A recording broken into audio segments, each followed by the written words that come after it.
Hello, everybody. This is just going to be a brief update on the ongoing situation in North Korea, and I'm going to be offering my opinion on what I believe could potentially happen. So, for starters, if you're not aware of what happened today, a threat was put out by Kim Yo-jong, Kim Jong-un's sister, and I will go ahead and briefly read the statement that was released. So the statement said, "It is better to take a series of retaliatory actions instead of releasing this kind of statement, which those with bad ears may miscalculate as, quote, one for threatening, or from which they can make any rubbishy comments on our intention as they please. I feel it is high time to surely break with the South Korean authorities. We will soon take a next action.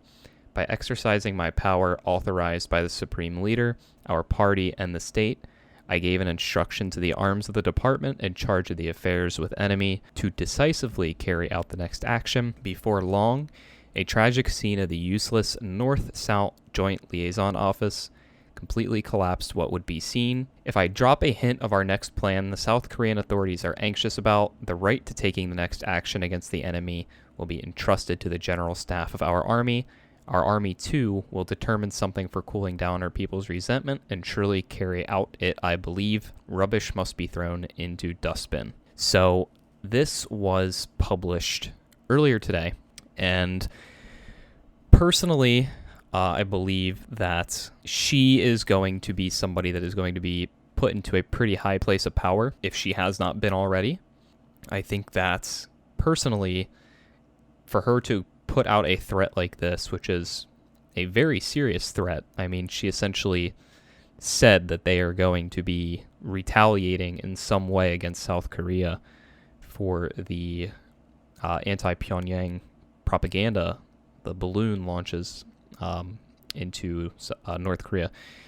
She essentially promised a retaliation for this. So when you take into account that she is going to be somebody in the near future that is going to be in a pretty high place of power, you have to understand that in North Korea, this is not something that you can just put out and not act upon. So personally, I believe that she cannot turn back from this statement, and she is going to need to retaliate, or she's going to need to at least live up to what she said that she's going to do. So there's a multitude of different things that could happen.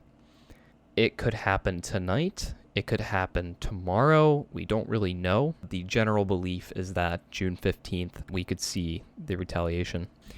Like I said, there's a multitude of things that could happen. There's some people that believe we could see artillery attacks from the north into the south where the balloon launches were coming from. You know, they could demolish the Joint Liaison Office, the Inter-Korean office. They could demolish that. They could even go as far as abductions, which is something that we have seen before.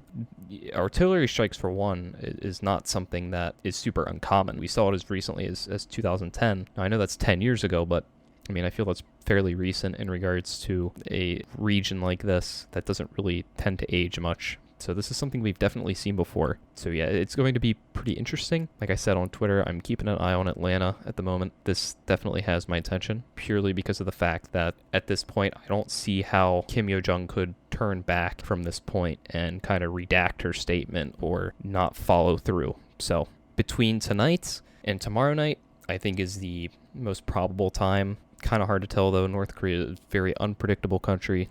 You know, it's kind of difficult to predict what they're going to do or when they're going to do it. Like I said, there's so many different things that could happen. It's hard to say for sure what they will do. I will try and provide the most frequent and up-to-date updates on Twitter. And yeah, just kind of stay tuned and wait, I guess.